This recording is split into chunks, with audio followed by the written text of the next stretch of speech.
तो हम लोग क्या स्टार्ट करना है हम लोग को von der Waals forces.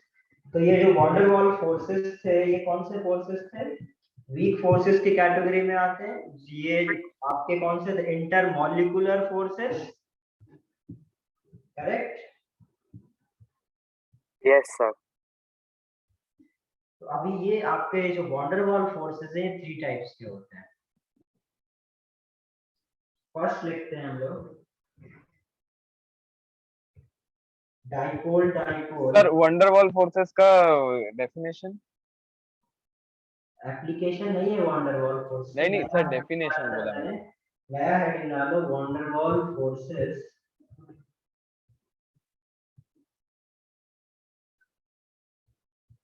Van der Waals forces आपको नया हेडिंग है, ठीक है?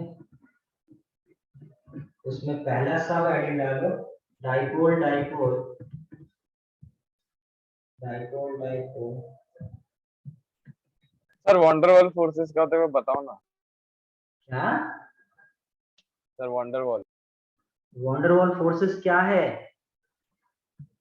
ये भूल गए? जब बेटा उसको आप वॉन डेर वाल फोर्सेस बोलते हैं जब आपके मॉलिक्यूल्स के बीच में फोर्सेस, सपोज ये H2 है और ये सपोज दूसरा आपका H2 है।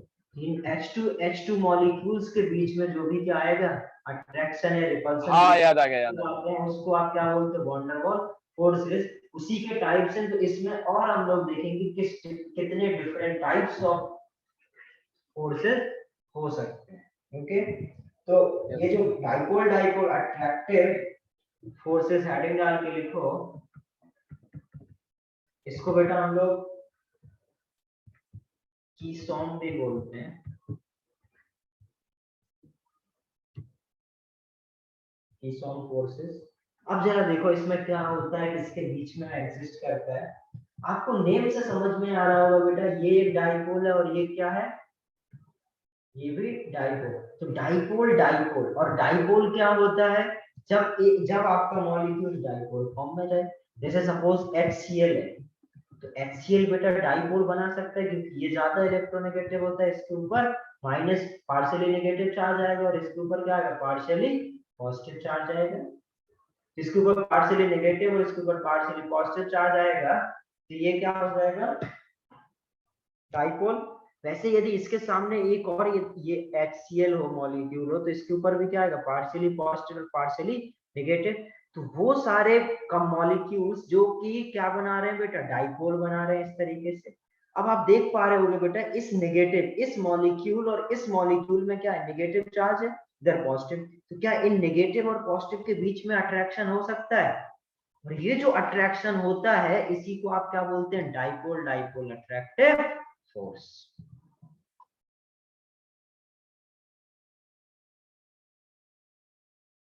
बोलो, आया समझ में? हाँ सर। Yes sir. हाँ सर। तो अब ये मॉलिक्यूल्स ये डाइपोल कब बनेंगे? जब ये पोलर मॉलिक्यूल्स होंगे। तो हम लोग क्या बोलेंगे? डाइपोल डाइपोल अट्रैक्टिव फोर्स किसके बीच में होगा? Exist between two polar molecules. Between two polar molecules. ये दोनों क्या थे? पोलर, तभी डाइपोल बनाएंगे, तभी इनके बीच में जो अट्रैक्टिव फोर्स जनरेट होगा इसी को हम लोग क्या बोलेंगे? Dipole dipole attractive force. Note कर लो इतना। सिंपल बोल सकते हैं कि पोलर प्लस पोलर से हमें क्या मिलेगा? ये पोलर मॉलिक्यूल्स कैसे हो सकते हैं? जैसे एक का एग्जांपल मैंने बताया HCl और क्या NaCl और HBr हो, H2O के साथ HI हो, ठीक है, ECl3 के साथ। और पोलर नॉन पोलर कैसे पता करते हैं? याद है सभी को? डाइपोल मूवमेंट से, ठीक है। पोलर और नॉन पोलर पता करने के लिए मैंने डाइपोल मूवमेंट सिखाया था। तो पोलर और नॉन पोलर किससे पता करेंगे? डाइपोल मूवमेंट से। यदि मॉलिक्यूल पोलर है तो उसका डाइपोल मूवमेंट क्या होगा? Not equal to 0। यदि नॉन पोलर है तो उसका डाइपोल मूवमेंट क्या होगा? 0। तो इन सारे मॉलिक्यूल्स के बीच में कौन सा अट्रैक्टिव फोर्स होगा? Dipole dipole attractive force. आगे समझ में? नोट करो इसको।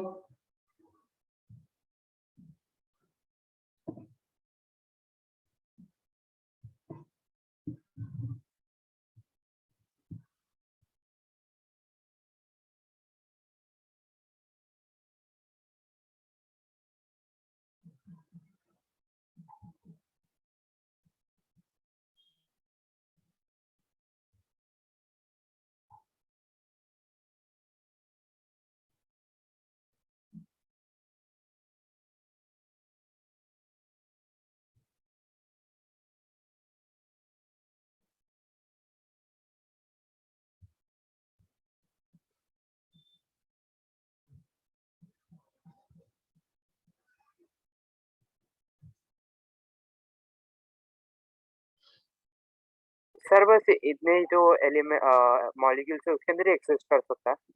क्या? मतलब डाइपोल डाइपोल मूवमेंट बस इतने ही मॉलिक्यूल्स के अंदर एग्जिस्ट कर सकता है, इसके अलावा नहीं। हाँ, बस इतना ही होना चाहिए।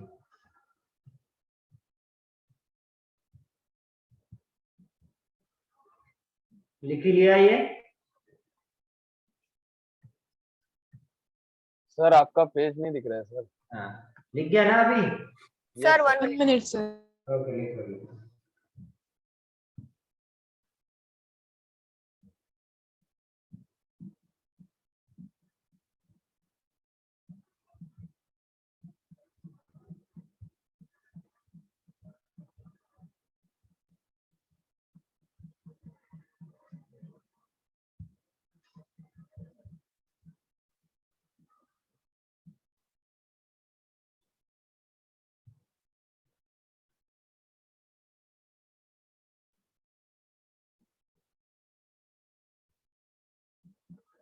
Done sir. ओके, देखो जरा नेक्स्ट देखते हैं अभी।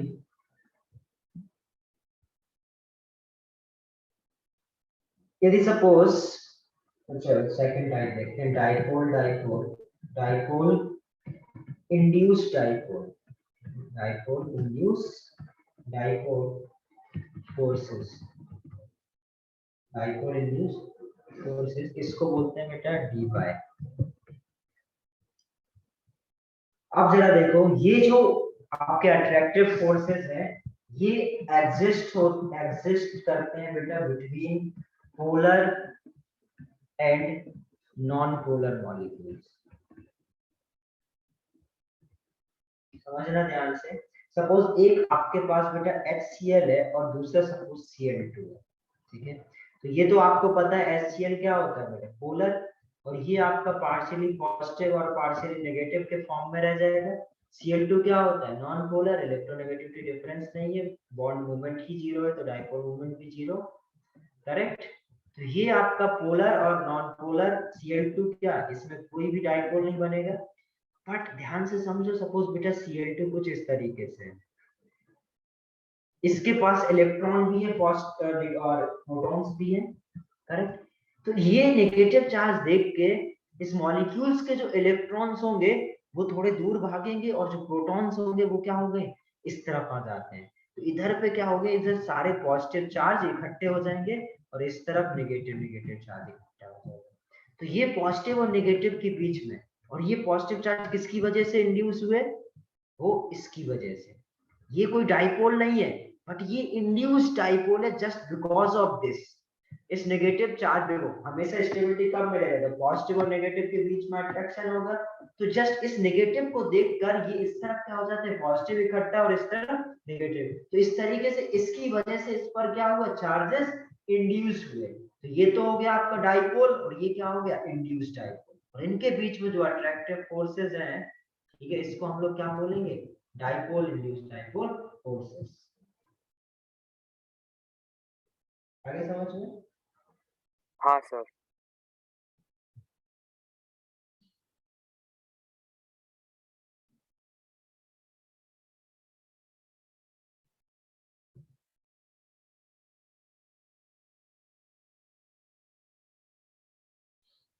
आगे समझ में? इसके एग्जांपल क्या हो जाएंगे, सपोज इधर एक तरफ मैं पोलर लिखूं, एक लिखना शुरू करो, ये पोलर एक तरफ लिखूं, नॉन पोलर, ये क्या हो जाएगा, सपोज ये HCl है और Cl2 के साथ यदि होगा, यदि अमोनिया प्लस CCl4 हो, HBr के साथ सपोज CH4 हो, ठीक है, HBr के साथ सपोज Br2 हो, NH3 के साथ सपोज आपका Cl2 हो, H2O के साथ सपोज CH2 हो।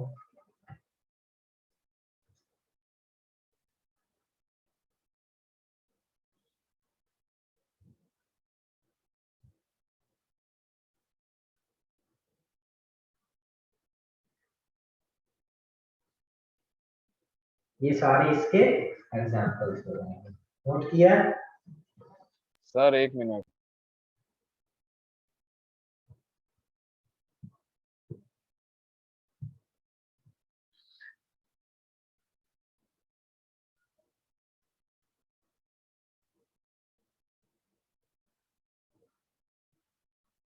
सर वो लास्ट एग्जांपल में सिर्फ H2 लिखा है ना, H2O प्लस H2।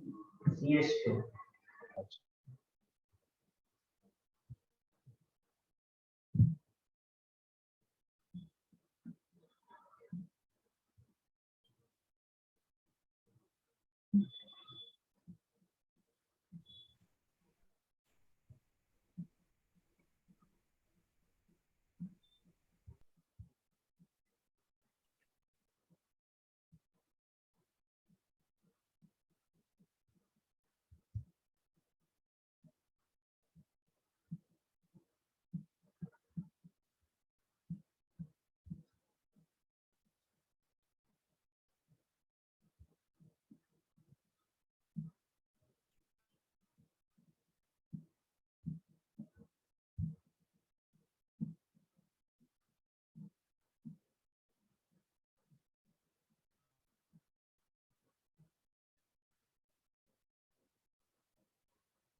सर इसका नाम डिवाई क्यों है? डिवाई तो ये यूनिट रहता है ना इसका। वो डिवाई यूनिट भी है, वो एक्चुअली में इसी को डिवाई ही उसको भी डिवाई ही बोलते हैं, और इसके पोल्स को भी हम लोग डिवाई ही बोलते हैं। सेम है वो दोनों। थर्ड देखा, लिख गया था ये dispersion forces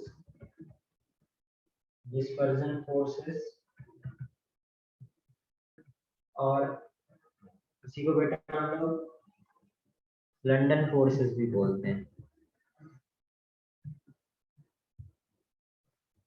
क्या बोलते हैं? London forces.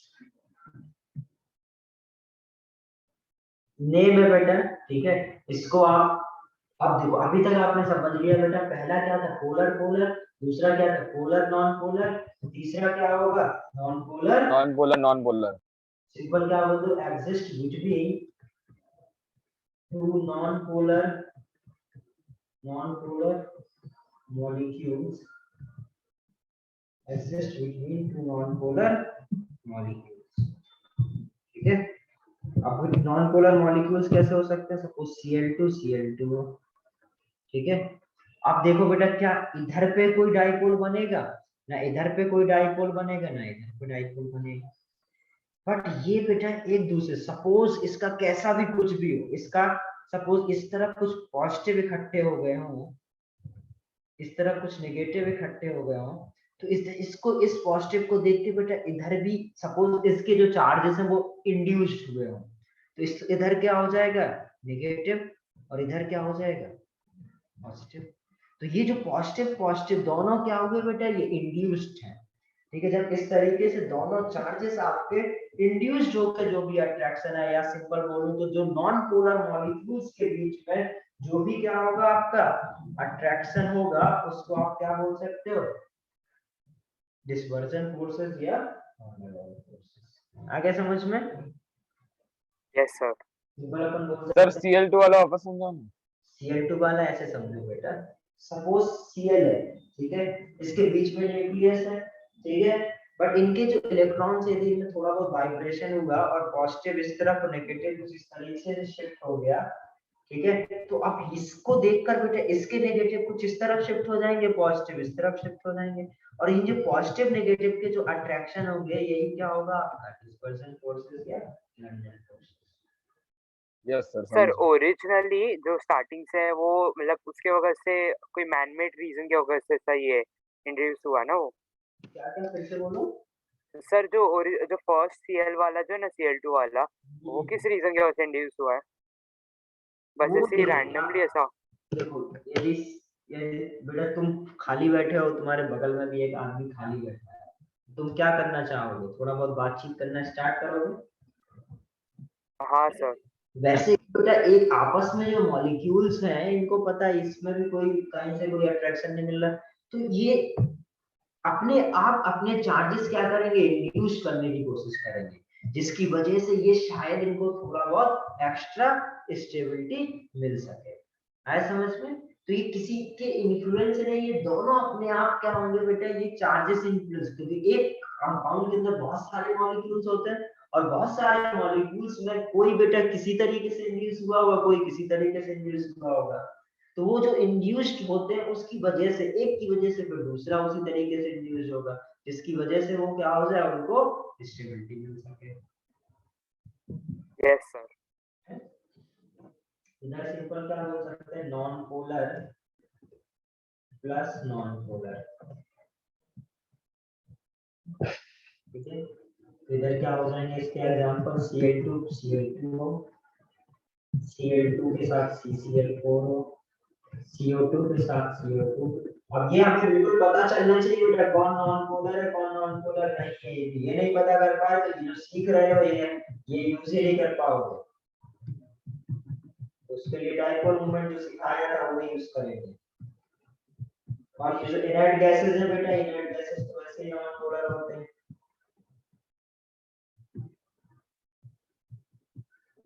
ये इस टाइप के जो मॉलिक्यूल्स के बीच में इंटरेक्शन होगा उसको आप क्या बोलोगे, डिस्पर्शन फोर्सेस या London forces.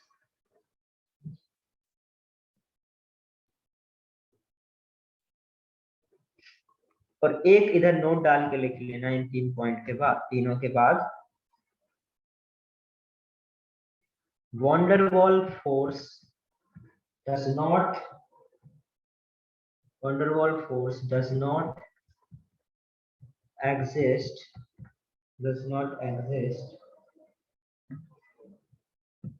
with hydrogen bond, does not exist with hydrogen bond।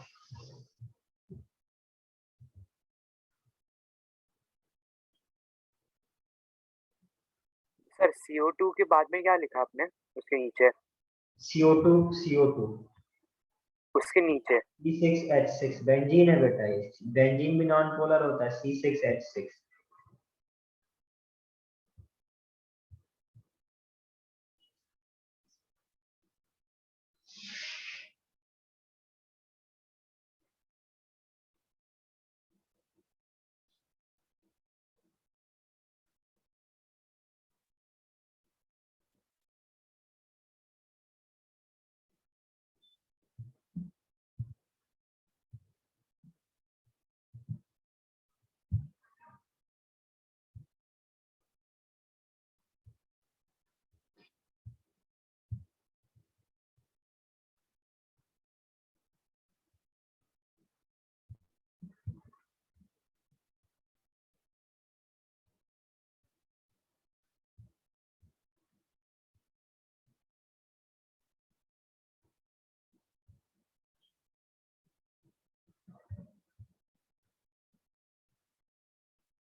Done sir.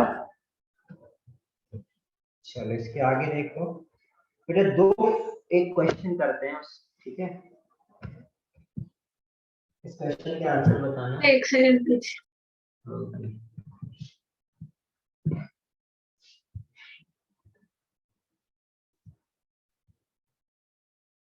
हो गया। Find find type of van der Waals force in following.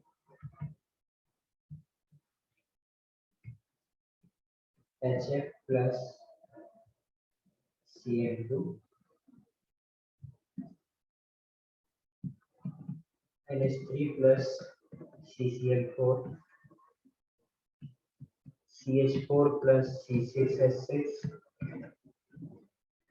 Fourth है सपोज आपका Br2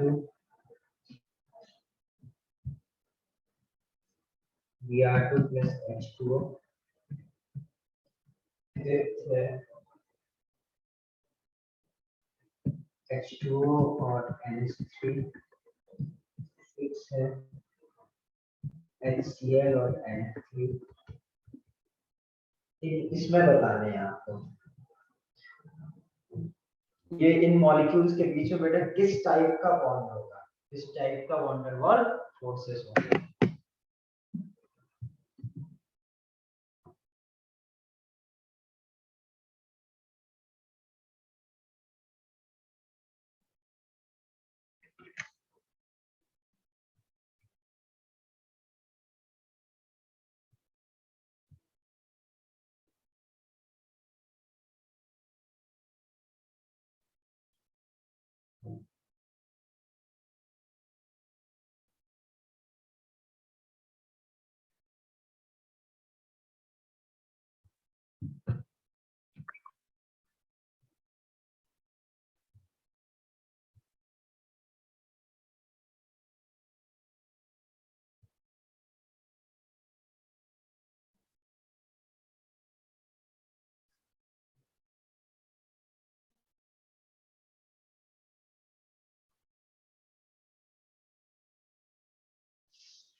डन, एक बार अटेम्प्ट कर लो, भेजना नहीं, भेजना तो भेज देना, लेकिन पहले सारे एक बार अटेम्प्ट कर लेना फिर उसके बाद भेजना।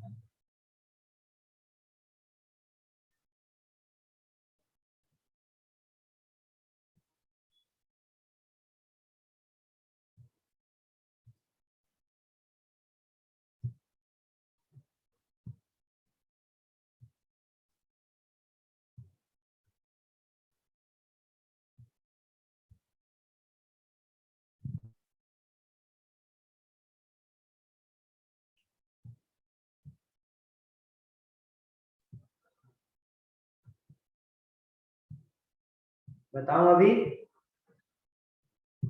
देखो अब ये HF क्या है, पोलर, और ये क्या है, नॉन पोलर। पोलर और नॉन पोलर के बीच में बेटा कौन सा फोर्स होता है, D bye dipole induced dipole. ये क्या है, पोलर, और ये क्या है, डी बाय पोलर। आएगा, नॉन पोलर। तो पोलर नॉन पोलर के बीच डी में क्या बाय। है? ये क्या है, CH4, ये भी आपका नॉन पोलर, और ये भी क्या है, नॉन पोलर। नॉन पोलर के बीच में कौन सा फोर्स है, London forces. London forces. London forces. Br2 क्या है, non force, non polar. Non polar. ये क्या है, H2O पोलर, क्या हो जाएगा, डी बाय। ये क्या है, पोलर, पोलर, और ये क्या है, पोलर। बट बेटा इन दोनों के बीच की जो बॉन्डिंग होगी वो क्या होगी, डाइपोल डाइपोल। Hydrogen bond. और मैंने अभी लिखाया था नोट में कि हाइड्रोजन बॉन्ड आप वैन डर वाल की कैटेगरी में नहीं रखते हैं, ठीक है। तो हर सब लोग गलत करेंगे बेटा, इसको लिखते आ जाएंगे डाइपोल डाइपोल, बट आप क्या लिखोगे इसको, हाइड्रोजन बॉन्ड। आगे समझ में, ये क्या है, पोलर, ये क्या है, पोलर, और ये हो जाएगा आपका डाइपोल डाइपोल। इसको हम लोग क्या बोलते हैं, तीसरा।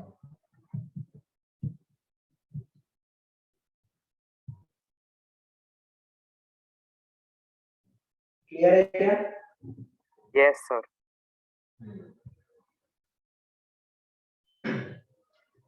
डन, ये लिख लिया तो सभी ने। सर एक मिनट। तो अब आपने बेटा जितने भी ये इंटरमॉलिक्यूलर फोर्सेस सीखे हैं, यदि मैं इनका ऑर्डर बोलूं तो क्या होगा? H बॉन्ड सबसे ज्यादा स्ट्रॉन्ग, इंट्रामॉलिक्यूलर यदि मैं सारे इंट्रामॉलिक्यूलर जो वीक फोर्सेस है उनकी बात करूं, इंट्रामॉलिक्यूलर फोर्सेस, ठीक है, हाइड्रोजन बॉन्ड सबसे ज्यादा, फिर उसके बाद क्या होगा बेटा? कीसोन, क्योंकि उसमें डाइपोल डाइपोल इंटरेक्शन है। उसके बाद क्या होगा? डीवाई, क्योंकि उसमें एक डाइपोल है एटलीस्ट, और सबसे वीक क्या होगा?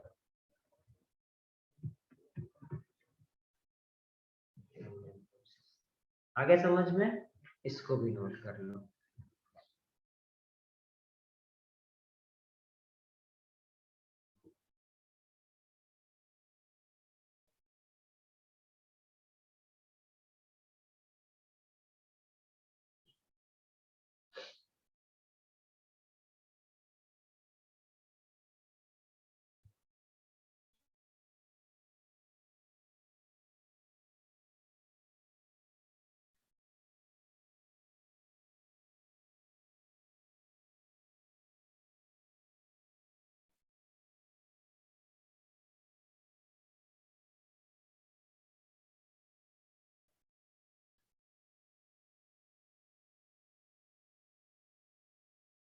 डन अभी?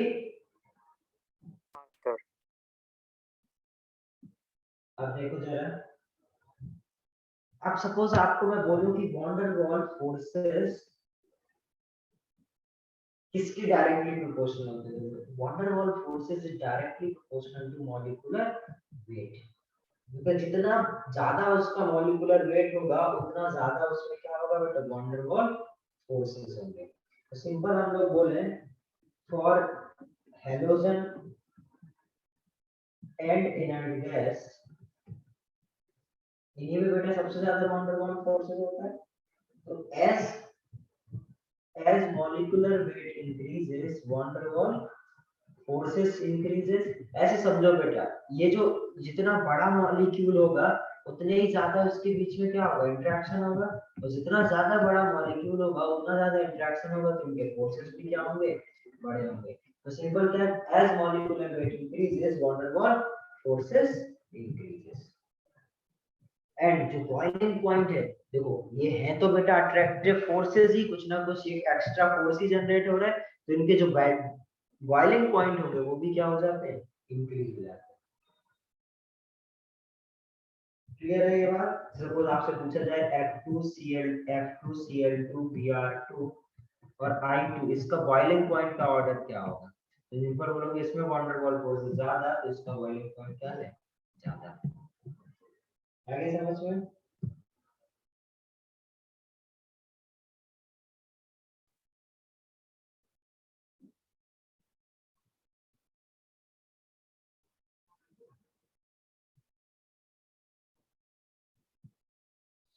नोट कर लो इसको।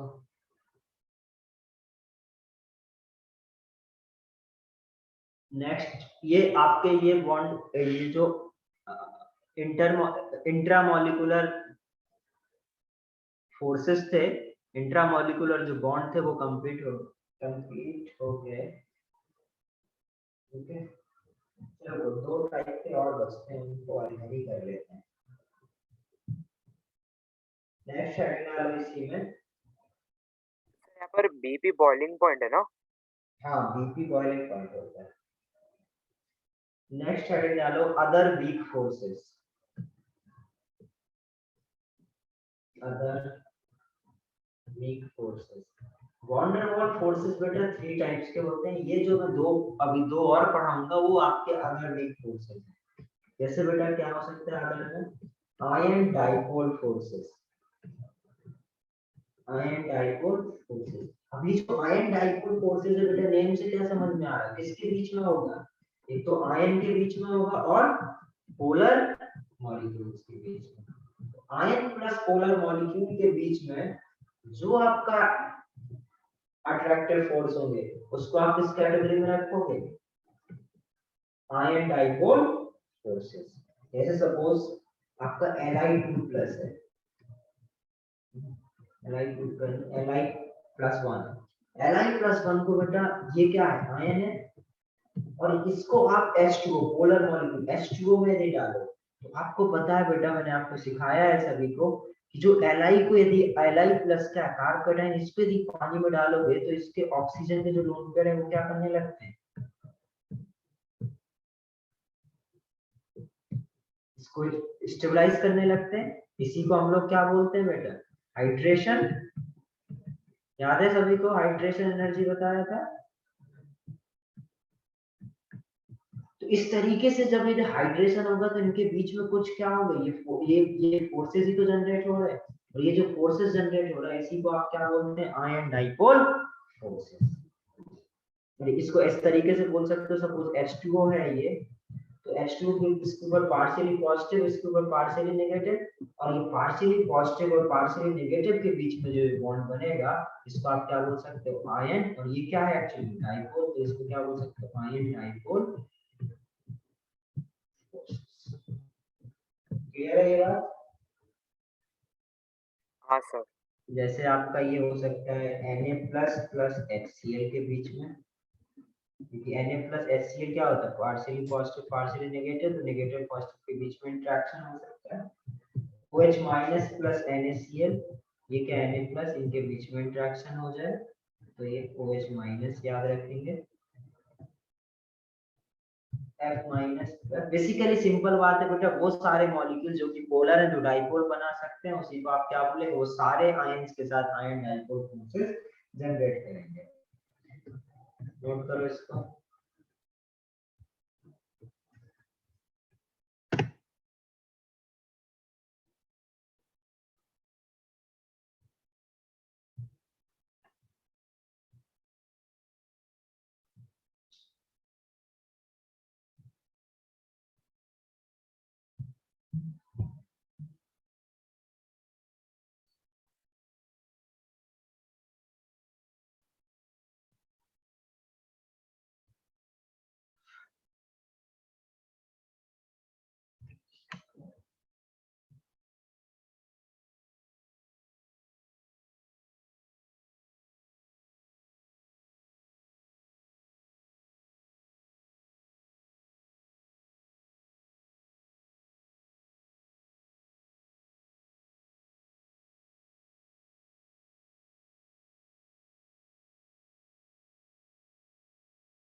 डन ये? नहीं सर।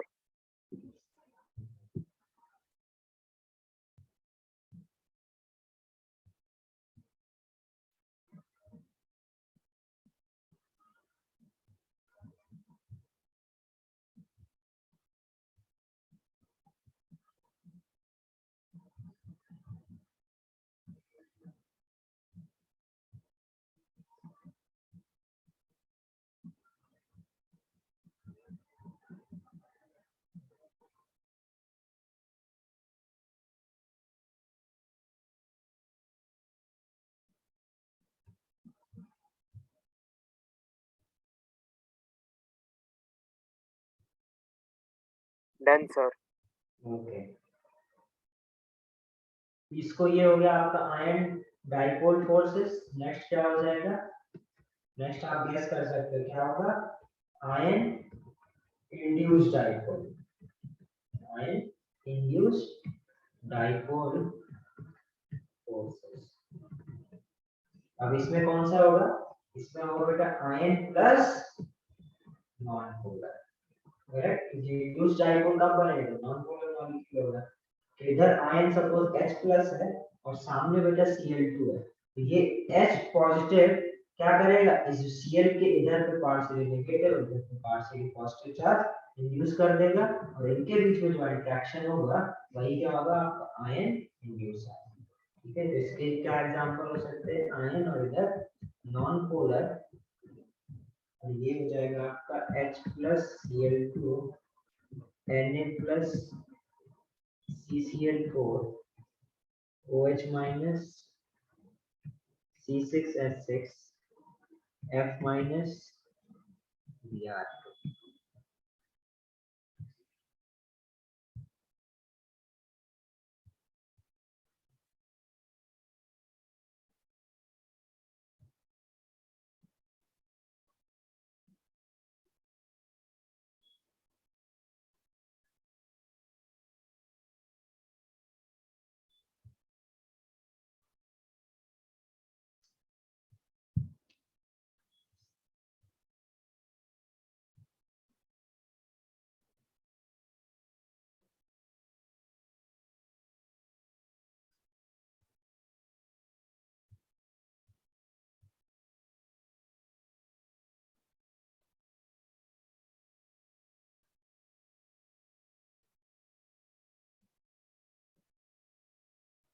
डन अभी? नहीं सर, एग्जांपल्स लिखने का। ओके।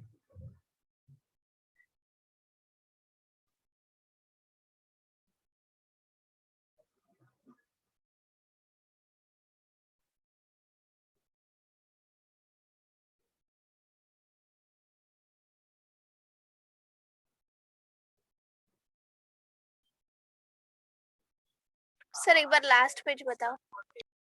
ओके।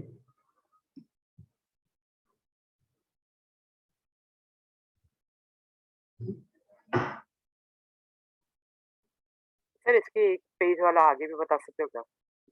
इस क्या इससे पहले वाला? हाँ, थैंक यू सर। ओके, ये हो गया आपका? हाँ सर। Yes sir. ओके, ये हो गया सभी का? हाँ सर। Yes sir. चलिए नेक्स्ट देखते हैं अभी हम लोग। नेक्स्ट टॉपिक देखो, मेटालिक बॉन्ड। मेटालिक बॉन्ड, ठीक है। मेटालिक बॉन्ड क्या होते हैं? जैसे आपको पता है बेटा, कोवेलेंट बॉन्ड कैसे थे? डायरेक्शनल। जो नॉन मेटालिक बॉन्ड होते हैं बेटा, इनका कोई डायरेक्शन नहीं होता है, इनको हम लोग नॉन डायरेक्शनल बॉन्ड बोलते हैं। नॉन डायरेक्शनल बॉन्ड, क्योंकि आपको पता है बेटा, कोवेलेंट बॉन्ड जब फॉर्मेशन होता है तो वो उस तरीके का ओवरलैपिंग करता है जिससे आपको मैक्सिमम क्या मिले? आपको मैक्सिमम ओवरलैपिंग। ओवरलैपिंग। करेक्ट। तो इसलिए हमेशा सबसे पहले वो उस तरीके से ओवरलैपिंग करेगा जिससे उसको मैक्सिमम मिले, तो वो जो बॉन्ड होता है वो डायरेक्शनल। बट ऐसा कुछ इसमें नहीं होगा, ये आपके जो बॉन्ड होते हैं वो नॉन डायरेक्शनल बॉन्ड होते हैं। अब समझते हैं बेटा ये बॉन्ड कैसे होते हैं, कैसे बनते होंगे। देखो, मेटालिक बॉन्ड जो होगा वो मेटल्स और मेटल के बीच में बनता है। मेटल मेटल के बीच में बॉन्ड बने उसको आप क्या बोलोगे? Metallic bond. और मेटालिक बॉन्ड कैसे होगा? सपोज हीट मेटल, ये इस तरीके से मेटल्स के जो एटम्स होते हैं वो बेटा अरेंज रहते हैं, कहीं पर 8, कहीं पर 12, इस तरीके से बहुत सारे एटम एक साथ क्या हो जाते हैं, इस तरीके से। अब इस तरीके से बेटा ये जो दो, यदि मैं इन दोनों एटम्स को देखूं तो इनके बीच में बेटा कुछ थोड़ा बहुत अट्रैक्शन होगा, उसी की वजह से बेटा ये एक दूसरे के साथ इस तरीके से कंबाइंड फॉर्म में रह पा रहे हैं। तो यही जो इन दोनों के बीच में जो भी अट्रैक्टिव फोर्स होगा उसको हम लोग क्या बोलते हैं? Metallic bond. आगे समझ? हाँ सर। इधर लिख सकते हैं हम लोग, metal atom, a metal atom is surrounded by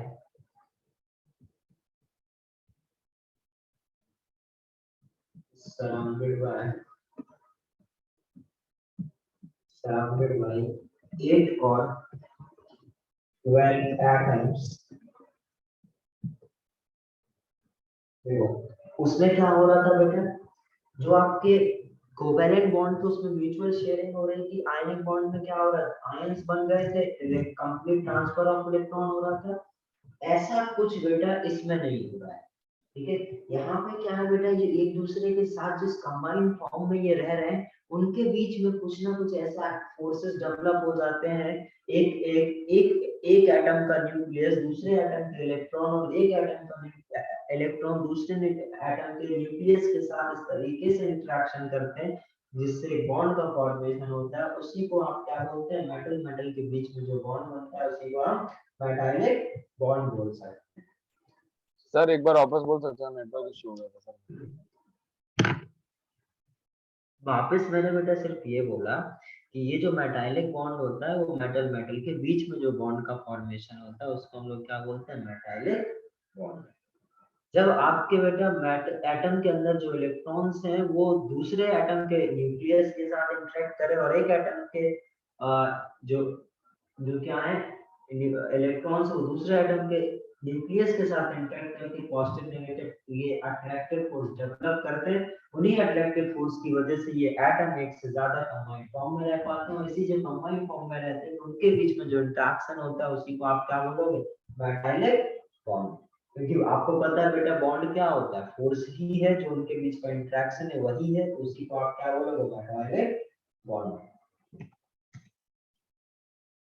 next point देखो जरा इसमें, covalent and electrostatic,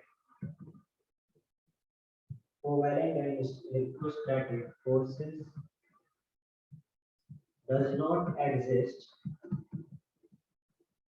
does not exist in matter, metals like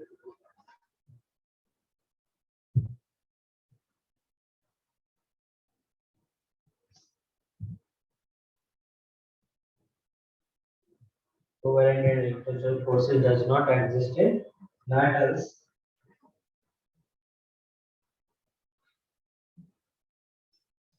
So to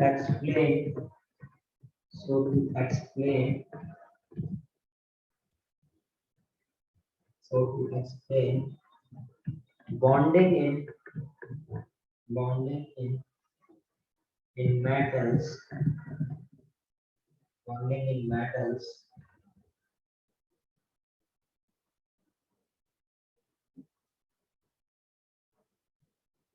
is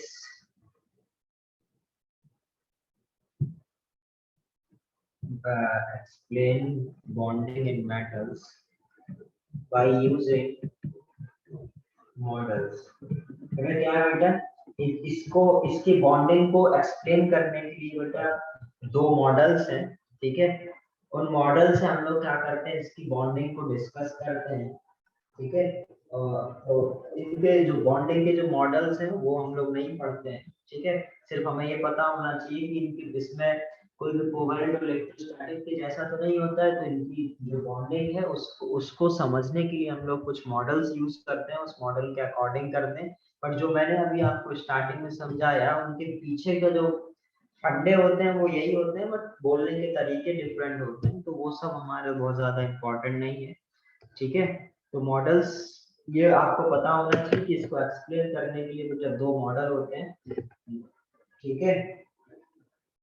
और मॉडल्स हम नहीं पढ़ेंगे तो चलेगा।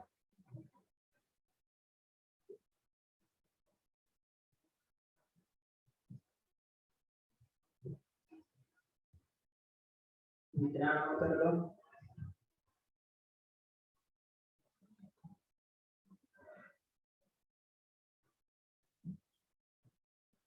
नेक्स्ट हेडिंग डालो, आयोनिक बॉन्ड। डन ये? Yes, sir. नेक्स्ट हेडिंग डालो, आयोनिक बॉन्ड। बस यही आपका बेटा लास्ट टॉपिक बचा हुआ है, तो मोस्ट प्रोबेबली हम लोग लास्ट लेक्चर जो नेक्स्ट लेक्चर होगा उसमें इसको हम लोग कंप्लीट कर लेंगे। आयोनिक बॉन्ड और इलेक्ट्रोवैलेंट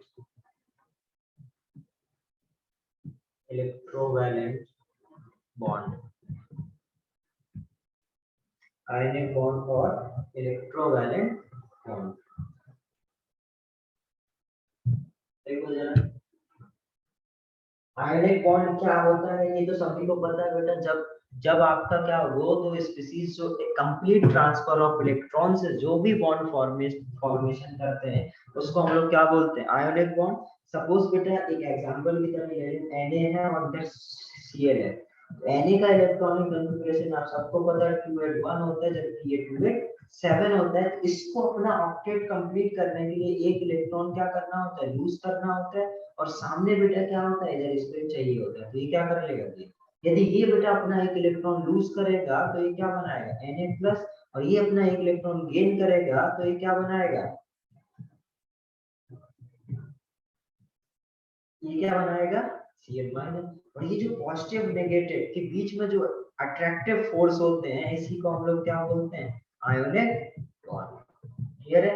अभी जो पॉजिटिव और नेगेटिव के बीच में जो ये अट्रैक्टिव फोर्सेस हैं इधर पे क्या है बेटा, यहाँ पर पूरा पॉजिटिव चार्ज बना, इधर पूरा नेगेटिव चार्ज। अभी तक हम लोग जो पढ़ रहे थे वहां कहीं पर भी बेटा पूरा पॉजिटिव चार्ज नेगेटिव चार्ज नहीं बना था, क्योंकि वहां पर इलेक्ट्रॉन को गेन और लूज करने की टेंडेंसी थी, वहां पर कोई भी इलेक्ट्रॉन लूज नहीं कर रहा था ना ही गेन कर रहा था, इसलिए। बट इधर पे बेटा क्या हो रहा है, इलेक्ट्रॉन लूज भी कर रहा है, इधर पे इलेक्ट्रॉन गेन भी कर रहा है। तो इस तरीके से यदि इलेक्ट्रॉन गेन और लूज करके जो फोर्सेस बनेंगे, इसको हम लोग क्या बोलेंगे। सपोज ऐसा हो गया, ये तो बेटा दो चार्जेस हैं Q1 और Q2, जिसके ऊपर क्या एक पॉजिटिव एक नेगेटिव है, तो इनके बीच के जो अट्रैक्टिव फोर्स, इसको आप क्या बोल सकते हो, इलेक्ट्रोस्टैटिक फोर्स। इलेक्ट्रोस्टैटिक फोर्स भी बोल सकते हो, इसी की वजह से इसको हम लोग क्या बोलते हैं, इलेक्ट्रोवैलेंट फोर्स। क्लियर है ये बात? हाँ, इधर लिख सर। सकते हैं हम लोग, it is electrostatic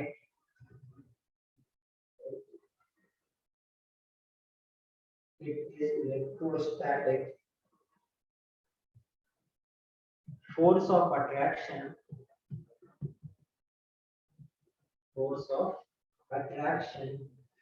between cations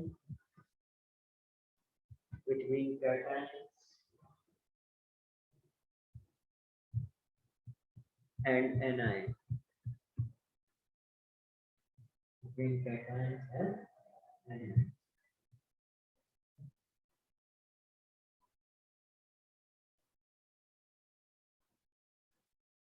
आया समझ में? जो इलेक्ट्रॉन लूज करता है बेटा वो क्या होता है, इलेक्ट्रोपॉजिटिव। ऐसे ही बोल सकते हैं बेटा, इलेक्ट्रोपॉजिटिव और इलेक्ट्रोनेगेटिव के बीच में जो भी इलेक्ट्रोनेगेटिव के बीच में जो भी बॉन्ड बनता है उसको क्या बोलोगे, इलेक्ट्रोवैलेंट बॉन्ड या आयनिक बॉन्ड। ऐसे ही बोल सकते हैं बेटा, मेटल प्लस नॉन मेटल के बीच में जो भी बॉन्ड बनता है उसको क्या बोलोगे आप, आयनिक बॉन्ड। ठीक है, तो इस तरीके से इसको आप रिप्रेजेंट कर सकते हो। इतना नोट करो।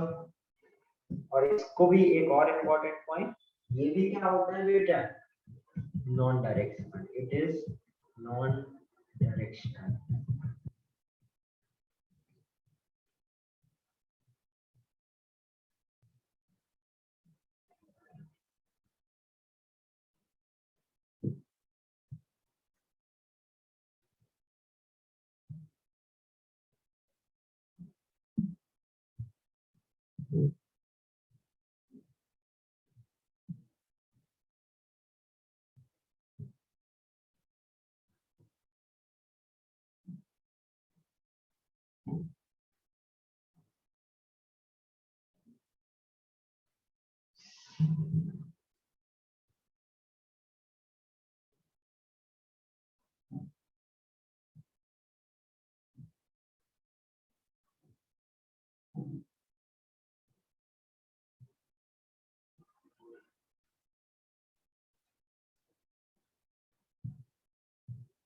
Done?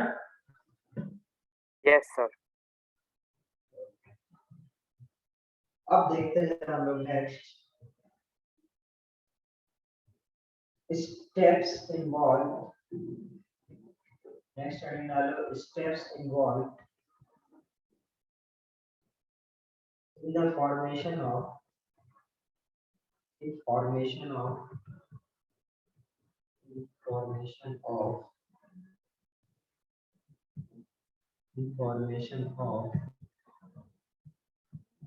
ionic bond। Steps involved in the formation of ionic bond। देखो जरा, सपोज आपको बेटा आयोनिक बॉन्ड बनाना है, तो आपको पता है बेटा आयोनिक बॉन्ड क्या होता है, कैटायन और एनायन के बीच में जो बॉन्ड बने। बट क्या कैटायन और एनायन जब बनते हैं तो उसके लिए क्या करना पड़ता है, किसी को एक इलेक्ट्रॉन लूज करना पड़ता है और एक इलेक्ट्रॉन गेन करना पड़ता है, करेक्ट? सपोज आपका बेटा मेटल सॉलिड है, ठीक है, मेटल सॉलिड। तो मेटल सॉलिड यदि फॉर्म में है तो क्या वो इलेक्ट्रॉन लूज बेटा क्या मेटल सॉलिड के फॉर्म में क्या इलेक्ट्रॉन लूज कर सकता है? नहीं सर। उसको हमें क्या करना पड़ेगा, गैसियस फॉर्म में। क्योंकि आपको आयोनाइजेशन की डेफिनेशन याद हो तो मैंने बोला था कि किसी भी आइसोलेटेड गैसियस एटम के ग्राउंड स्टेट से जो एक इलेक्ट्रॉन को एक ऐसा होना चाहिए, आइसोलेटेड गैसियस एटम होना चाहिए और उसके आउटर मोस्ट शेल से जो इलेक्ट्रॉन निकालने के लिए एनर्जी की रिक्वायरमेंट होती है उसको क्या बोलते हैं? आयनाइजेशन। अभी एक इलेक्ट्रॉन यदि बेटा किसी को रिमूव करना है, इसका मतलब उसको आयनाइजेशन करना पड़ेगा। इसका मतलब है सिर्फ और सिर्फ गैसियस फॉर्म से ही इलेक्ट्रॉन लूज हो सकता है।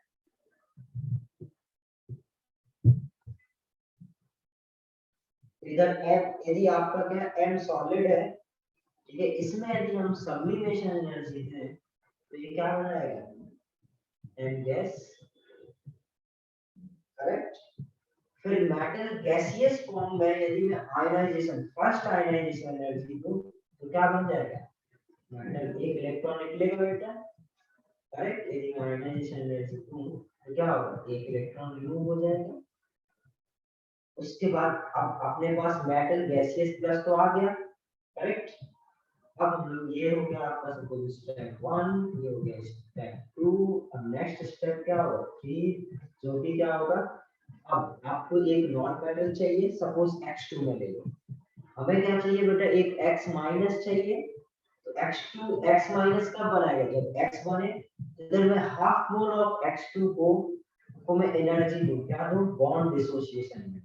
क्योंकि मेरे को भाई जो आपके नॉन मेटल है वो हमेशा बेटा डाइमर के फॉर्म में एग्जिस्ट करते हैं, कोई भी आइसोलेटेड नॉन मेटल एग्जिस्ट नहीं करता है। तो ये x2 को हमें क्या करना पड़ेगा? x बनाना पड़ेगा। उसके लिए हमें हाफ मोल ऑफ x2 के लिए half of bond dissociation energy required होगी to form x, correct. x बन गया। अब स्टेप 4 क्या होगा? स्टेप 4 होगा आपका, इस x में एक इलेक्ट्रॉन आप गेन कराओगे तो क्या बन जाएगा? ये तो वैसे भी गैसियस फॉर्म में होता है, तो इसका तो हमें कुछ करना नहीं पड़ेगा। बोलो जरा, इसका तो हमें कुछ करना नहीं पड़ेगा। तो ये x गैस 1 इलेक्ट्रॉन ये क्या बन जाएगा? x minus. और यदि आपको याद हो तो यदि कोई भी स्पीशीज बेटा यदि अपना पहला इलेक्ट्रॉन गेन करता है तो वो एनर्जी क्या करता है? रिलीज करता है। ये एनर्जी जो रिलीज करता है उसे तो हम लोग क्या बोलते हैं? Electron affinity. इधर आ जाएगा इलेक्ट्रॉन एफिनिटी, करेक्ट। अब यस सर। स्टेप 5 क्या होगा? स्टेप 5 होगा when cation and anion, ये दो कैटाइन भी तैयार है, एनाइन भी तैयार है, दोनों तैयार है, anion and cation. Cation and anion comes closer, बेटा इन दोनों को पास लेके आना पड़ेगा तभी बॉन्ड बनेगा। Comes closer to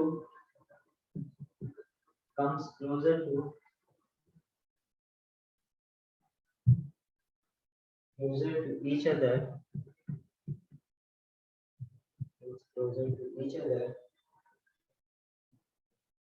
then energy is release. तो पॉजिटिव नेगेटिव बेटा बॉन्ड फॉर्मेशन करेंगे तो एनर्जी हमेशा रिलीज होगी। Energy is released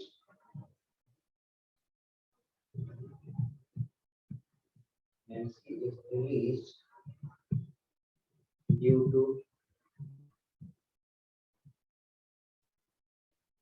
to attractive force, due to attractive forces called lattice energy। ये लैटिस एनर्जी हम लोग दोबारा से भी डिफाइन करेंगे, ठीक है। सिंपल क्या क्या समझने की बात क्या है? इधर स्टेप 5 में हमें इन दोनों को क्लोज लेके आना है। इन दोनों को जब हम लोग क्लोज लेके आएंगे तो इधर पे क्या होगा? जो बॉन्ड फॉर्मेशन होगा वो आयनिक बॉन्ड होगा और उससे जो एनर्जी मिलेगी उसको हम लोग क्या बोलेंगे? Lattice energy. सिंपल क्या बोल सकते हैं? जो अगला अगला इस जो 5 को हम कैसे रिप्रेजेंट करेंगे? Suppose m plus gaseous plus x minus gaseous will form mx, solid से जो भी एनर्जी रिलीज होगी उसको आप क्या बोलोगे? Lattice energy. क्योंकि बेटा एनर्जी तो रिलीज होगी, उसका कुछ नाम रखना पड़ेगा तो उसका वो नेम हो जाएगा, वो क्या हो जाएगा आपका? Lattice energy.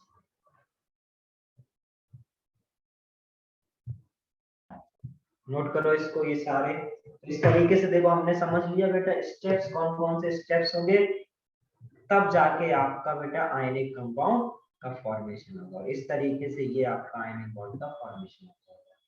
नोट करो इसको। सर स्टेप 1 में क्या लिखा है, मेटल सॉलिड प्लस? हाँ, स्टेप 1 में बेटा एसई मतलब होता है सब्लिमेशन। देखो सॉलिड से गैस, किसी भी चीज को सॉलिड से गैस में कन्वर्ट करोगे तो वो क्या हो जाएगा, सब्लिमेशन। इसको बोलता है ना सब्लिमेशन।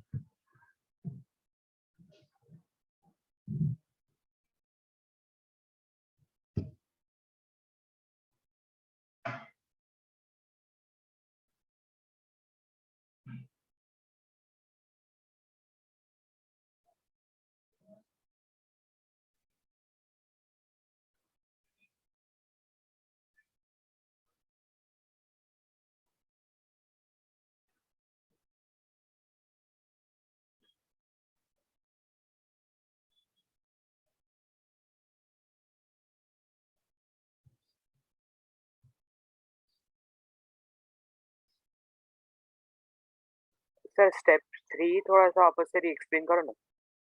स्टेप जो 3 है उसमें आपको क्या, जो आपके मॉलिक्यूल्स होते हैं, जो जितने भी नॉन मेटल्स होते हैं वो सारे गैसियस फॉर्म में बेटा अपने डाइमर के फॉर्म में रहते हैं। चाहे N2 की बात करें, नाइट्रोजन की बात करें तो N2 में, ऑक्सीजन की बात करें तो O2 में, क्लोरीन वाली फैमिली की बात करें तो वो F2CO2 Br2 इस फॉर्म में रहते हैं। जबकि हीलियम की, उनकी बात करें तो वो तो चलो रिएक्टेड है। तो ये सारी जो गैसेस होती है क्या होता है बेटा, आपके डाइमर के फॉर्म में होते हैं।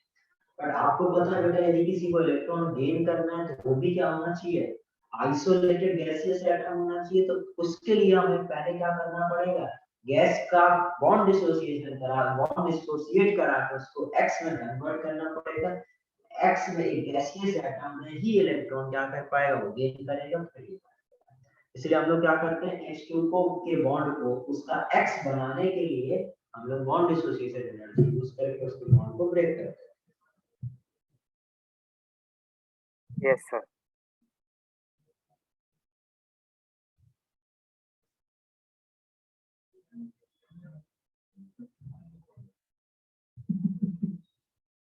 डन ये।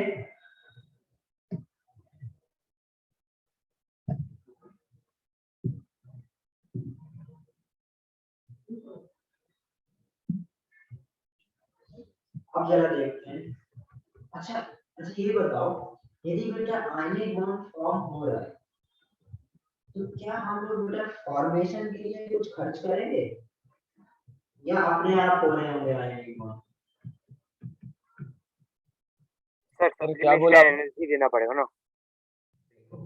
यदि बेटा आयनिक बॉन्ड का फॉर्मेशन होना है, यदि आयनिक बॉन्ड को अपना फॉर्मेशन करना है, इसका मतलब क्या है, जितना हमें एनर्जी प्रोवाइड, हमने देखा बेटा हमें बहुत जगह एनर्जी देना पड़ रहा है। क्या क्या देना पड़ रहा है हमें, हमें बॉन्ड डिसोसिएशन, हमें सब्लिमेशन करवाना पड़ रहा है, हमें बॉन्ड डिसोसिएशन कराना पड़ रहा है, हमें आयनाइजेशन कराना पड़ रहा है।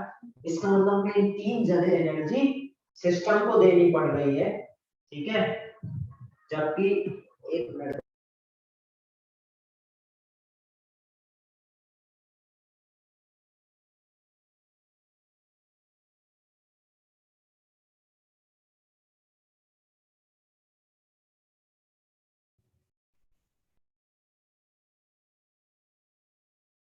सर आप म्यूट हो।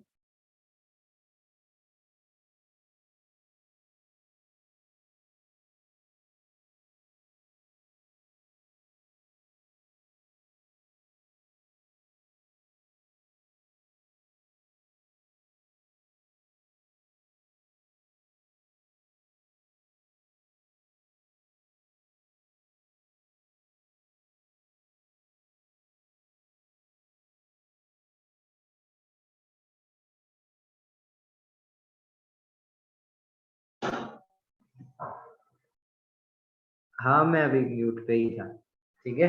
इधर देखो कॉल आ गया। For formation of ionic bond,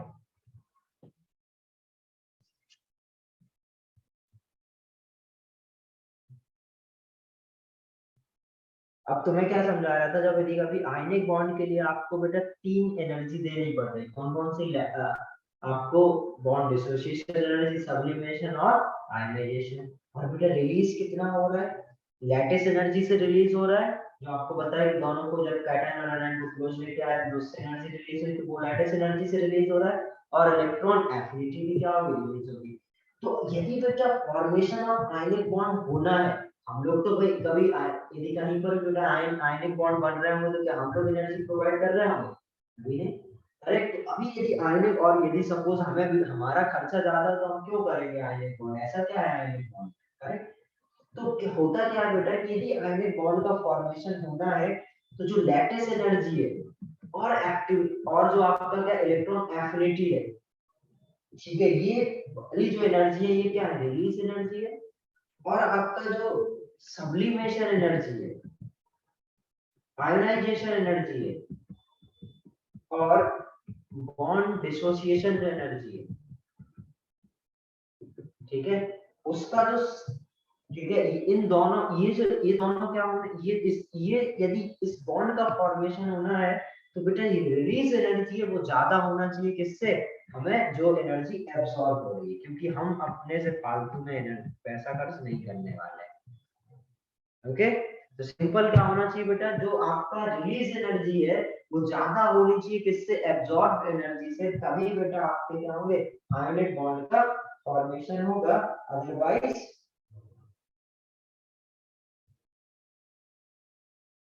otherwise क्या सर, नहीं होएगा? अदरवाइज नहीं होगा।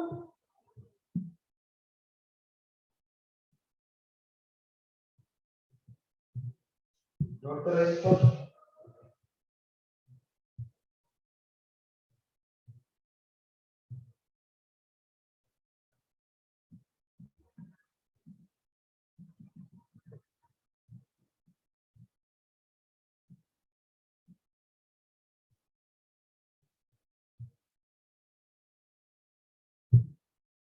डन है। No yes sir. Sir. Okay. No sir, 1 minute. इसमें यदि हम लोग और देखें, जरा कंडीशन देखें, तो हमें यदि सपोज बॉन्ड का फॉर्मेशन होना है तो हम ये बोल सकते हैं कि भाई ऐसा हो जब इससे इसको ज्यादा ही होना चाहिए, तो हम लोग क्या बोलेंगे, सब्लिमेशन एनर्जी जितना कम लगे उतना अच्छा, आयनाइजेशन जितना एनर्जी कम हो जितना कम लगे वो अच्छा है, बॉन्ड डिसोसिएशन एनर्जी भी क्या होना चाहिए, कम होना चाहिए, जबकि जो लैटिस एनर्जी है वो ज्यादा हो तो अच्छा है, और एफिनिटी हो ज्यादा अच्छा हो। मतलब ये यदि कंडीशन हो तो अपना क्या होगा, आयनिक बॉन्ड को सपोर्ट करेगा। नोट कर लो इतना।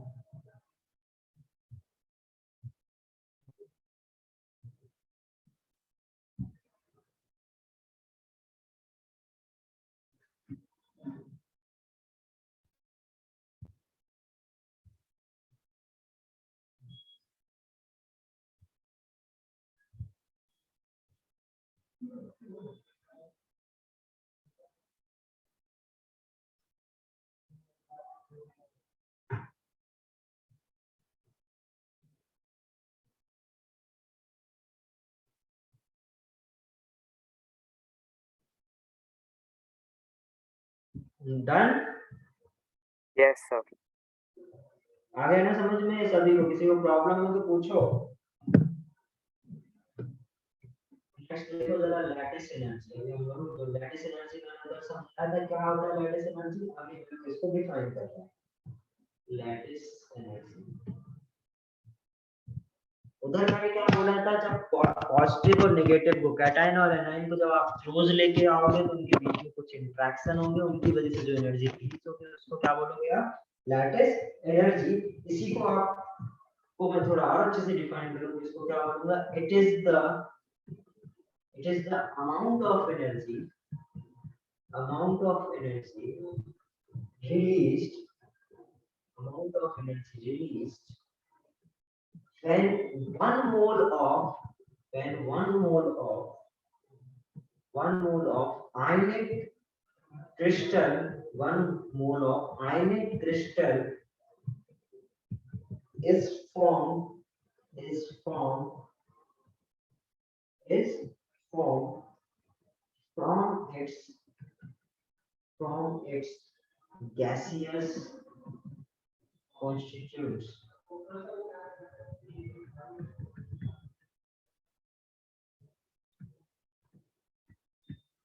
Is the amount of energy released when 1 mole of ionic crystal is formed from its gaseous constituents. आगे समझ में, जब आप यही बोला था मैंने कैटायन और एनायन, मतलब ये जो गैसियस कॉन्स्टिट्यूएंट्स है उनको पास पास लाने से उनको यदि 1 मोल ऑफ क्रिस्टल बनाने में जितना एनर्जी का रिलीज हो उसको आप क्या बोलोगे, lattice energy.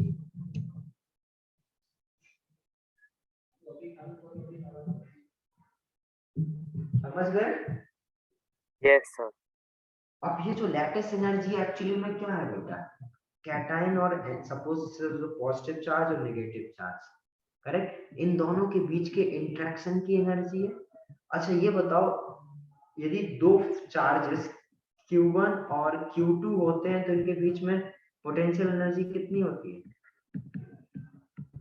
K Q1 Q2 by R। वैसे ही बेटा यदि अब इधर जो लैटिस एनर्जी वो क्या है, एक कैटायन और एनायन को जब हम लोग पास में लेके आते हैं जितना एनर्जी रिलीज हो, इसको भी हम लोग क्या बोल सकते हैं, जो आपका लैटिस एनर्जी होगा वो क्या होगा, lattice energy is directly proportional to Q1 Q2 by R। Clear है?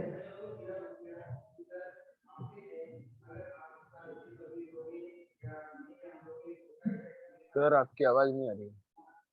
हाँ तो बस लिख लो बेटा, हो गया मेरा।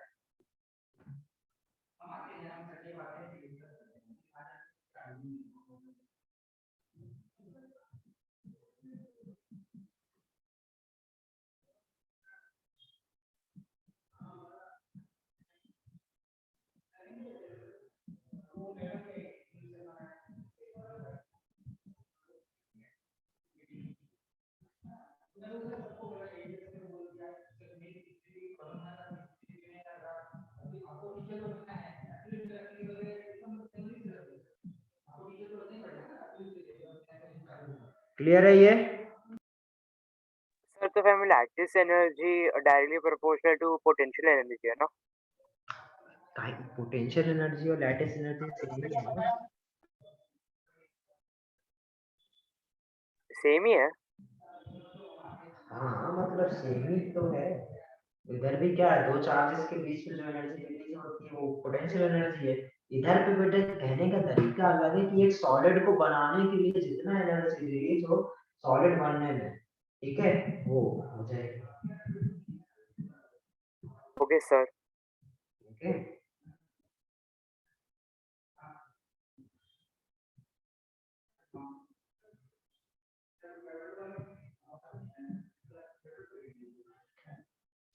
डन ये।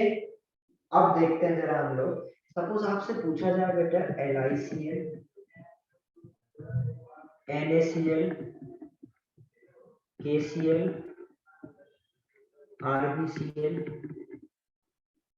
CSCl, LiCl, NaCl, KCl, RbCl, CSCl, ठीक है। तो इसमें जो आपका लैटिस एनर्जी का ऑर्डर होगा वो क्या होगा? सिंपल, इसमें भी हम लोग क्या देखें, चार्जेस देखें तो चार्जेस सब में सेम है, plus plus one minus one plus one minus one plus one minus one plus one minus one plus one minus, charges तो सबके सेम है। आपका जो एनाइन है वो भी क्या है, सेम है। डिफरेंट क्या है, सिर्फ बेटा डिस्टेंस, इसका साइज। तो जिसका साइज छोटा होगा उसका रेडियस क्या, उसका लैटिस एनर्जी क्या होगा, ज्यादा रहेगा। लैटिस एनर्जी का ऑर्डर क्या हो जाएगा, ये हो जाएगा। आगे समझ? हाँ सर। यदि ALN, Al2O3 और AlF3, ठीक है, ALN, Al2O3 और AlF3, तो इसमें क्या ऑर्डर आएगा,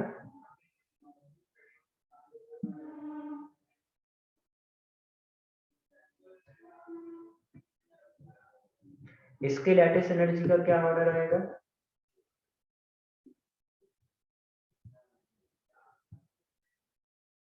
से राइट का इस तरफ जाएगा।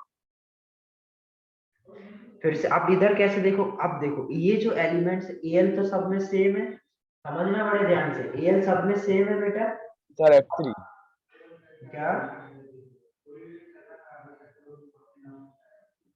ये देखो ये क्या है, ये आपका सेम है। अभी जो नाइट्रोजन ऑक्सीजन फ्लोरीन ये सारे क्या है बेटा, सेम पीरियड के हैं। और यदि बेटा सेम पीरियड के होते हैं तो उनकी साइज हम लोग क्या बोलते हैं, ऑलमोस्ट सेम है। यदि उनकी साइज ऑलमोस्ट सेम है तो हम लोग अब साइज वाले फैक्टर से नहीं कर सकते, अब हमें क्या करना पड़ेगा, इनका चार्ज का प्रोडक्ट देखना पड़ेगा। वो क्या +3 -3 इधर +3 -2 इधर +3 -1, तो प्रोडक्ट ऑफ चार्ज किस में जाता है, इसमें, क्या आ जाएगा आंसर। आगे समझ में किस तरीके से हमें लैटिस एनर्जी का ऑर्डर बताना है, यस सर। नोट करो ये दोनों।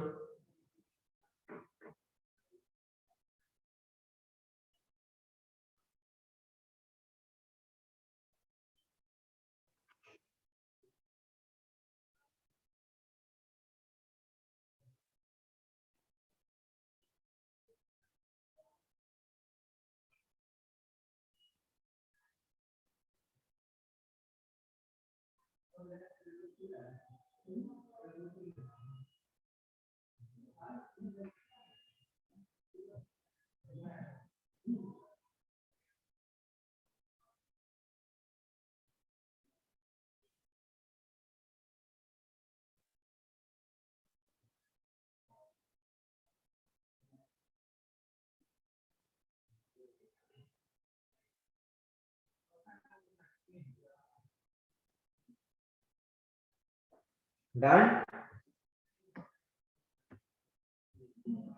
यदि सपोज आपसे पूछा जाए A2O Na2O CaO और MgO, इसमें बताओ बेटा लैटिस एनर्जी का ऑर्डर। सभी लोग कोशिश करो इसके लैटिस एनर्जी का ऑर्डर निकालने का, एटलीस्ट सभी लोग अटेम्प्ट करो, थोड़ा सा सोचो क्या होना चाहिए, तभी फील आएगा।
ऋषभ कुछ गलत करती हो आप,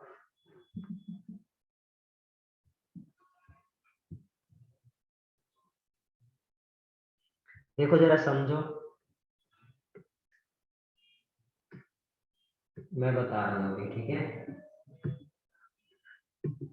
यदि सपोज ये MgO है, CaO Na2O और अब जरा देखो बेटा, ये दोनों आपके क्या है, लोअर पीरियड में है और ये दोनों क्या है आपके हायर पीरियड में है, करेक्ट। तो इनका देखो, इन दोनों में बेटा क्या चार्जेस, इधर पे -2 इधर पे क्या +2, इधर पे -2 इधर पे +2, इधर पे क्या है +1 -2 इधर पे +1 ठीक है।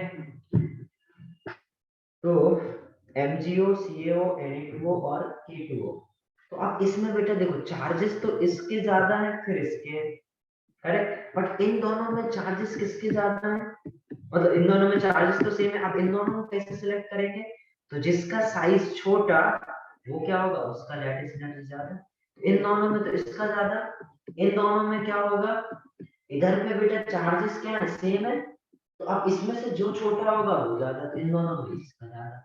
अब हम ये कैसे डिसाइड करें कि ये ज्यादा होगा या ये ज्यादा होगा? करेक्ट, क्योंकि आप देखो एक फैक्टर चार्ज वाले के हिसाब से तो इसका ज्यादा आना चाहिए, बट साइज के हिसाब से किसका ज्यादा आना चाहिए? इसका ज्यादा। Na2O का। ठीक है, बट आप हमेशा याद रखना बेटा कि जो Na है और Ca है, इधर पे K होगा, तो इधर से इधर जाने पर साइज इंक्रीज होती है और इधर से इधर जाने पर साइज डिक्रीज होती है। तो ऐसा बोला जाता है कि इनकी साइज क्या होती है, इनकी साइज में बहुत ज्यादा डिफरेंस होता नहीं, क्योंकि इधर से जितना इंक्रीज हुआ इधर से कुछ डिक्रीज हो गया होगा। हाँ, हालांकि इसकी ज्यादा ही होगी इससे, बट इनके बेटा बहुत ऑलमोस्ट सेम ही होगी। और मैंने बोला था यदि यदि यदि बेटा ऐसे दो एटम है जिनका साइज में बहुत ज्यादा डिफरेंस नहीं है, तो उनको आप कैसे देखो? चार्ज से। CaO में क्या है? चार्ज ज्यादा है जिससे Na2, इसलिए CaO का ज्यादा है किससे? Na2। आगे समझ में लैटिस एनर्जी का ऑर्डर? Yes sir. के बाद नेक्स्ट देखो, हेडिंग डालो।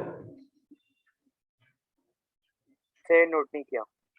नोट कर लो, एक्सप्लेन भी कर लो, जितना मैंने समझाया उसको एक्सप्लेन भी करो। उसके बाद नेक्स्ट हेडिंग डालना,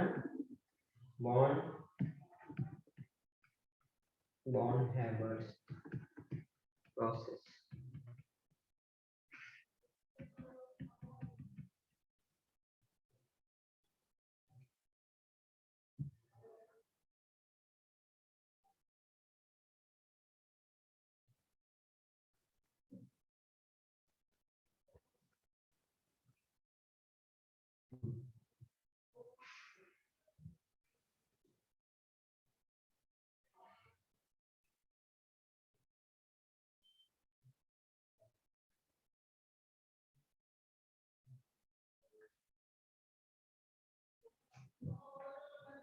देखो जरा, आप देखते हैं बॉन्ड हैबर साइकिल, ये बॉन्ड हैबर प्रोसेस, इसी को बॉन्ड हैबर साइकिल बोलते हैं। ठीक है, समझते हैं जरा, जो अभी तक हम लोग सीख रहे थे वही है। ठीक है, इसको ये हो जाएगा जल्दी, समझना ध्यान से। यदि सपोज आपके पास क्या है, यदि Na सॉलिड है, ठीक है, और Cl2 गैस है, ठीक है, Na solid plus Cl2 gas से क्या बनेगा? सपोज बनेगा आपका NaCl सॉलिड। तो बेटा Na, अब देखो फिर से क्या आयनिक कंपाउंड बना, और आपने अभी सीखा है कि आयनिक कंपाउंड बनेगा तो कुछ एनर्जी रिलीज होगी, सपोज कुछ भी एनर्जी होगी, उस इससे क्या होगा उसको हम लोग क्या बोलेंगे? डेल्टा H, मतलब formation of react, formation energy. इसको हम लोग किससे रिप्रेजेंट कर रहे हैं? डेल्टा HF से। करेक्ट। तो अभी ये जो बॉन्ड हैबर साइकिल है, इन्होंने एक बात बोली थी, इन्होंने क्या बोला, यदि आप किसी भी रिएक्शन को सिंगल स्टेप में करा, जैसे आपने क्या करा, Na सॉलिड को Cl2 गैस के साथ रिएक्ट करा के Na सॉलिड बना, सिंगल स्टेप में कराओ, उससे जो एनर्जी रिलीज होगी या हमें देनी पड़ेगी, दैट इज इक्वल टू यदि किसी रिएक्शन को आप क्या कराओ? मल्टी स्टेप में कराओ, तो जो एनर्जी जो खर्च या हमें देना पड़ेगा या एनर्जी हमें मिलेगी वो हमेशा क्या होगी? ओके। तो सिंपल क्या, जो Na सॉलिड है वो Cl2 गैस के साथ यदि रिएक्ट कर रहा है, अब में सिंगल स्टेप होगा तो डेल्टा H है, यदि एनर्जी रिलीज होगा, ठीक है, तो ये क्या करेगा? Na solid delta H sublimation, इसको क्या करना पड़ेगा हमें? अब हम मल्टी स्टेप देख रहे हैं, इसका हमें सब्लिमेशन कराना पड़ेगा, तभी क्या होगा? Na गैस बनेगा, करेक्ट। फिर उसको मेरे आयोनाइजेशन देना पड़ेगा, Na प्लस बनेगा। फिर इस Cl2 को आपको क्या कराना पड़ेगा बेटा? हाफ बॉन्ड डिसोसिएशन एनर्जी देनी पड़ेगी, तब फिर जाके Cl बनेगा। फिर इधर से एनर्जी क्या होगी? रिलीज होगी, इलेक्ट्रॉन एफिनिटी, जो कि क्या बनाएगा? Cl minus. इसको क्या करना है? एक इलेक्ट्रॉन, इसको एक इलेक्ट्रॉन गेन करना है। अब ये दोनों बेटा कंबाइन करके ये बनाएंगे। तो इस रिएक्शन को हम लोग ने कितने स्टेप में कराया? इधर से जो एनर्जी रिलीज होती है वो क्या होती है? Lattice energy. तो इधर से हमने बेटा मल्टी स्टेप में यही बनाया, इधर सिंगल स्टेप में। तो इधर क्या बोलते हैं, जो सम ऑफ इधर पे बेटा जितना एनर्जी खर्च होगा, इस स्टेप में कितना खर्च होगा? Delta H sublimation. इसमें कितना खर्च हुआ? आयोनाइजेशन। इसमें कितना खर्च हुआ? इसमें half of bond association energy, और इससे मिला कितना माइनस ई, इससे कितना मिला minus lattice energy, that is equal to इसके जो सिंगल स्टेप में होगा डेल्टा एच। तो सिंपल हमने क्या सीखा अभी, यदि आप एक पर्टिकुलर रिएक्शन को सिंगल स्टेप में कराओ या उसको मल्टी स्टेप में कराओ, जितना एनर्जी बेटा आपको एक स्टेप से कराने में खर्च होगा या हमें मिलेगा वो एग्जैक्टली सेम होगा किससे, जब आपका मल्टी स्टेप से कराएंगे। तो उन सबके एनर्जीज को मैंने ऐड कर दिया, दैट वो आपका बराबर होना चाहिए किसके, डेल्टा एच के। आ गया क्या समझ में ये? Yes sir. नोट कर लो।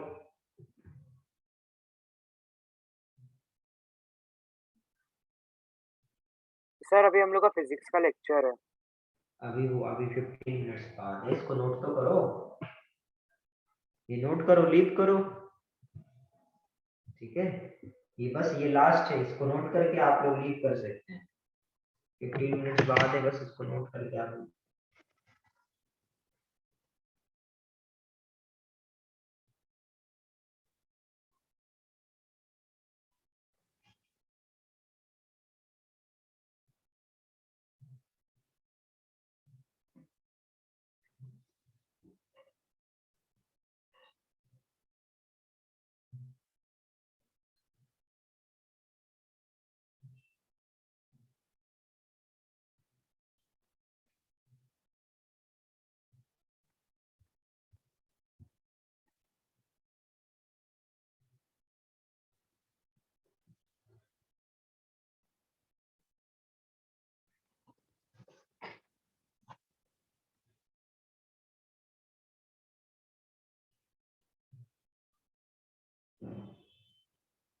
डन। Yes, sir. ओके, करूँ लीव में? सर एक मिनट। करो करो लीव। ओके, बाकी जिसका हो जाए बेटा आप लोग लीव कर सकते हो। Okay, sir. Okay sir, bye sir. Bye, sir. Bye.